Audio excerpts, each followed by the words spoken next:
In this video, I'm going to be showing you how you can update Google Chrome. So once you've launched Google Chrome, you can see at the top right of the page, you have three vertical dots. Click on those three vertical dots. Then you want to go all the way to the bottom where it says help.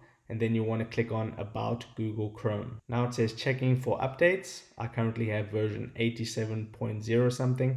And this blue tick mark means I have the most up-to-date version of Google Chrome. But if for some reason you don't have the latest version of Google Chrome, it will start beginning the download automatically.